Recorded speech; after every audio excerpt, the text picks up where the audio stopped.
Hello, I'm Kads, and welcome to the second video for today. The portal is alight, and it is very, very rare that I get to participate in events like this, but we do have a POGO event going on right now. POGO stands for Pull One, Get One, where if you get a legendary, in this case from Ancient Shards, you will also get a bonus one that cannot be a dupe of the one you got first. Now, I want to say the last time I was able to participate in this event, not due to lack of shards or anything, just not close enough to Mercy. I like to be within 100 or so shards just to make the deal that much sweeter. But the last time I did this, I got my Nekmothar, who I absolutely love for Hydra, so the bar has been set pretty high for getting useful champions, so we'll see what we get in today's pulls. So as you can see here clearly that I have 472 ancients. These are all free to play obtained. I just do not pull them all every time there's an event. I save them up usually, or that used to be for the guaranteed events, but they haven't done one for a long time, and so that's why I just have a ton of ancient shards. But that puts me in a great position for events like this one. So I did also mention the Mercy tracker, so we're going to pop that up on the screen here. So if we take a look, you can see that I am just about 120 shards in, meaning that within 101 shards, I am guaranteed, given the Mercy system, to get a legendary, bringing my rate down to about 1 in 50, because we get 2 legendaries. So that is very much worth it. So we're definitely going to pursue that in today's video, and hopefully we get someone from the wish list. So if you watched my previous video, I talked about why I was gone for a month, so check that one out if you want to know that reasoning. But the wish list is slightly updated for this go round. So we still have the same legendaries: Xavier, Eleanor, Poison Explosion, Valkyrie, and Molly Tankard. But since we're getting 2 legendaries, we're going to make the list twice as long. So I'm also in the market for a Snick Trock from the Skinwalker's Faction Wars. He has decreased speed, decreased attack, and leech as well, so a bunch of different debuffs. And I'm honestly in the market for a Lord Shamfort, so for that decreased speed passive for Iron Twins. Could be very useful. For the epics, I did manage to finally get a Duck the Pierced, so he is checked off the list, and he's been replaced by Wyronon, who is one of the new Sylvan Watchers. I don't necessarily know if she's going to be super useful, but she is the first non-legendary reviver for the faction, so she's an epic reviver, and so I'd like to just have her in case she does become useful for the faction crypt, which is not yet open. Aside from that, I'm also looking for Dark Elves and Sylvan Watchers in general, just to fill out the faction guardians. I do also want to mention the caveat here that there is most likely going to be 2 times Ancients coming up this weekend, so if you're trying to decide between this or that, it depends on how many shards you have, and again, how close you are to your Mercy. In this case, I have enough shards to do both events, but even then, 2x for me, 2x Ancients is usually around 50 to 60, maybe upwards of 70 with super bad luck. 70 ancient shards, because I always chase the tomes in the champion chase, which is 3,000 points, so I don't really see the need to go past that if I don't have to. And for this event, again, the hard cap is roughly around 100 shards, so that's only going to be about 150 160 shards combined between the 2 events, so I can take the hit, but you may or may not be able to do so. And also, again, it depends if you're even doing the Jetney Fusion, so you can skip the champion chase altogether and focus on this if you want to do that, or vice versa. So it's up to you guys, but I just want to mention that as a caveat. So enough with the preamble, let's get into the shard pulls. We've got some space, we've got the cash, and hopefully we get some amazing hiatus breaking luck. Let's get into this. So the good part here is that there's no champion chase or summon rush going on, so I don't really have to track all the points, and we're just going to pull until we get a legendary, and it will take upwards of 101 ancient shards. We have Sachi here, decent champion. I think she has a leech and a decreased attack or increased crit rate, something like that. She can also revive if she kills someone on one of her abilities. So kind of decent if you really need her for faction wars, but not super amazing. Sentinel, cool provoker on the A1. I use him for the Magma Dragon as my primary provoker. And it's really, I think it's like 85% or something without Fearsome Presence, so it's pretty reliable. Anchorite, one of the few champions who can extend buffs on a 3-turn cooldown, so he can work on one of those like Infinity type comps, and he does also have another ability that can fully heal a target. So we are 20 shards in. This is going to be the 30s. We have Ares featured on the Myth Air team, if that is your spiel for Demon Lord Clan Boss. Not much else here, and we're expecting to see a bunch of all blues here as we're pulling with the non 2x rates, so we're not expecting to get a ton of epics. Corpse Collector, absolute garbage. So we're not even going to mention what she does. I think she does like heal reduction in something. So not really that useful. I think we're 50 in here, about halfway through the odds. Gnarlhorn, pretty decent. Rare has the 2 Gnarlhorns. Look at that. He's the AoE provoke that is affinity friendly because it just places and he puts unkillable on himself for 2 turns. So he can, if you cycle him properly, he can basically stay unkillable and keep your enemies permanently provoked. It's a really, really strong rare, particularly for secret rooms. So another all blue there, unfortunately. But again, we're not expecting a lot of epics here. We're just looking for the gold at the end of the road. Obviously, it'd be great if it came up early, but that is not guaranteed. Ouch. Another all blue. Soulbond Boyer, again, honorable mention. Secret room rare. Really good for the rare spirit room in a stun set with the AoE on the A1. So we should actually hit epic mercy here shortly. So we should be getting an epic. Yep, there we go. Ooh, Delaja. So I was actually looking for her for Faction Wars. Oh, and we got Warrenon. Hey, look at that. Wow, we're on a roll here. These are the 2 epics on my list. So Delaja here does a continuous heal and a shield. So she's a healer for the Lizardman Faction Wars. AoE decrease attack, which again helps your team stay alive, and she can heal herself on the A1 and also play some poisons. And she has a chance of counterattacking just when Lizardmen are attacked. Again, optimized for the Lizardmen Faction Crypt and the speed, or sorry, HP in Faction Crypts as well. But more importantly, she's also going to be good for speeding up the epic Lizardman Secret Room. And so having a healer there to help Broadboss stay alive, who is my epic reviver for that faction, she can help him stay alive, which just makes it a little bit more auto-friendly. So I will definitely use her, probably keep her at 50. She's a former fusion champion as well. And I mentioned Warrenon here, who does have the AoE, or not AoE, the single target revive here on a 4-turn cooldown. So if we need reviving for the Faction Crypt, she will be in my back pocket. So glad to have her as well. I think we are 70 in, so 30 more to go, and we will hit Mercy. So let's keep it going here. Let's see who we can get. I'm very happy with those epics. That was a solid, super solid 10 pull. Here we go. Jotun, another garbage one. Maeve, nothing special. Ironclad is decent. He does have a cool passive where he can deal damage based on the surplus heal that he gets. It's like a 1-turn cooldown, so he has to take a turn in between. So you can make use of that with like a stun set and an immortal set, and he can help out with some secret rooms. I think I have mine in a toxic set in immortal, so he can just poison everyone every time he takes a turn, essentially. So there are many things you could do. Interesting, he can be built in like a savage set with a woad painted or something, a super healer, and he can do a lot of damage. So kind of cool.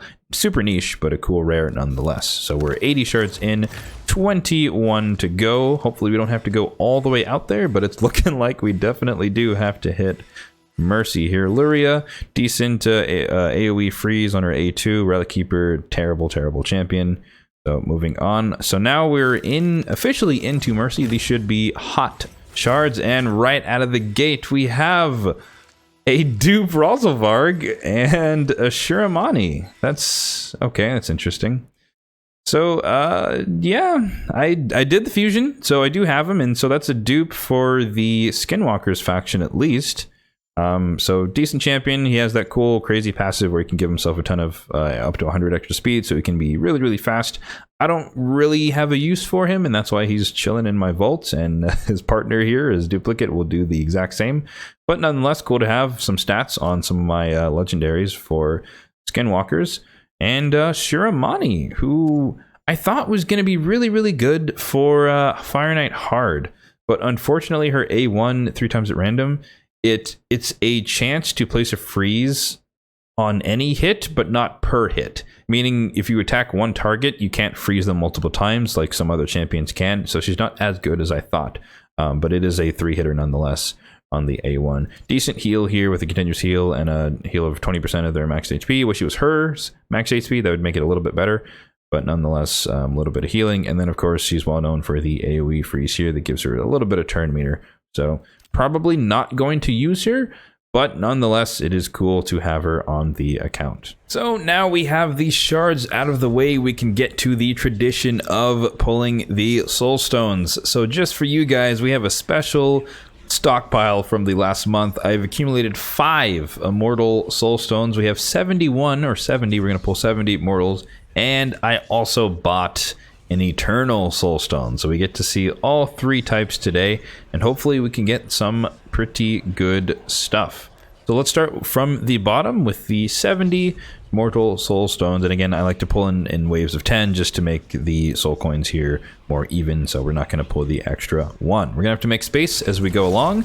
And I may or may not keep you guys along for that. We'll see in the editing phase. So as usual, I do expect a bunch of useless rares, but maybe we get a useful legendary. Nope, Cupidus, do not have them. Lord Legionary, do not use. And Filja, I heard she hits pretty hard, but I do not use her either. Next set of 10, here we go. Legendary out of the gate, and it is a 1-star Terrace. Well, I know there are a bunch of whales who'd be happy with that, but I do not have him, unfortunately. 1-star Umbral, that's lower than what she has, so that's not helpful. 2-star on Soul Bond, I believe that's where she currently is, so that's going to be sold, and Occult Brawler I do not use. Next set here is going to be a bunch of more rare Sanguinia. Do not use her, although she is a decent cleanser. I wish I had a use for her. 3-star on Vala. Don't use her either. 3-star on Venomage. I believe she has Phantom Touch, so that might be an upgrade. Let's collect some coins here.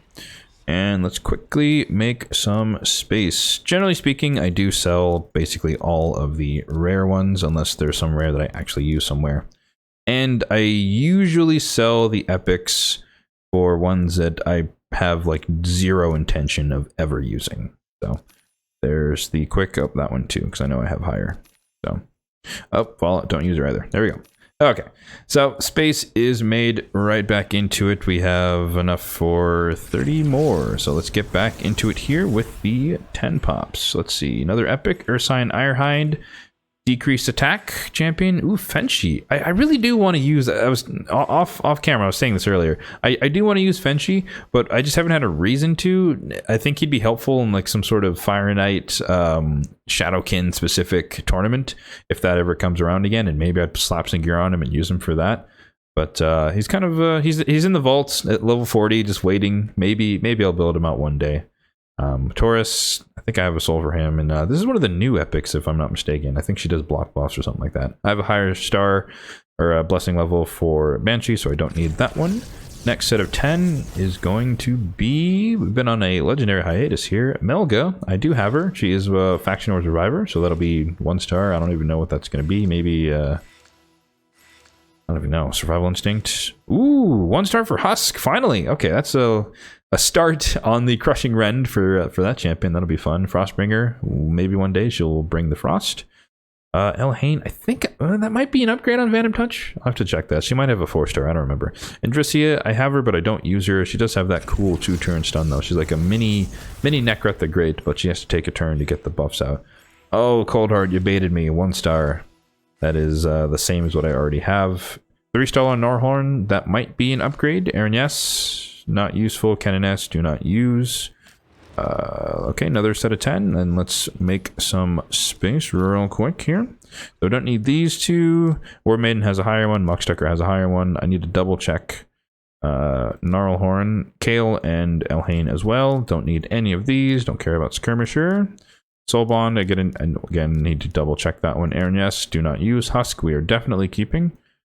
Taurus, I might hold on to. I don't know. I don't think I need him for some sort of poison explosion team if I ever get one of those legendaries. But yeah, I don't know. I might use that in the future, TBD. So last set of 10 here on the Mortals. And honestly, I've been wanting to pull these for a while. I waited for you guys as usual. Ooh, 3-star. Okay, 3-star on Coldheart. That's good. I waited for you guys because I did want to share this moment with you guys. Ooh, 2-star Mithrala. Oh man, this is hella upgrades. But yeah, I wanted to wait for you guys so you guys could experience this with me. But I also wanted to have more coins so I can pull more or buy more essence to upgrade some champions. Because waiting for the soul stones is not the meta. So definitely save up your soul coins and start buying the souls as they come into the merchant. That is really good. I think that's stats for Mithrala, so that'll be good. I think that's defense for I have temporal chains. And the 3 blood twin do not have, so not helpful. So we have just enough space to get these 5 and the 1 Eternal out of the way. So let's get into the Eternal Soulstones here. So starting with the first one, it is a Epic 3-star. Epic Lua 4-star. Probably not going to use that one. She does hit decently hard. She's like a triple hitter AoE thing, but I don't really have a purpose for her. A rare cold... Oh, they baited me. I thought that was a cold heart. Nope, it is Steel Boyer. That's definitely getting sold. That's a... Oh, damn. I really thought that was a cold heart, and that would have been a 4-star, and that would have been amazing. Just this year, not useful. That's going to be sold as well. 2 more to go. Come on, Orange Jesus. Anything good. Anything good. Epic that I use? Kitus. That is not an epic that I use. I do have him, though. Pretty cool with his passive. He can kind of nuke when he's below half health, but not the most useful. Wyvern Bane, useless. Okay, that's going to go in the trash as well. Ah, I wish I had one more for the soul coins there. Oh well. But here we got the granddaddy of them all. This is the second Eternal Soulstone that I've ever opened on my entire account. So hopefully we get something amazing. 6-star legendary? No, 5-star epic probably. 5-star corpse collector. That is going in the bin. Well, that was definitely not worth the long month-long wait.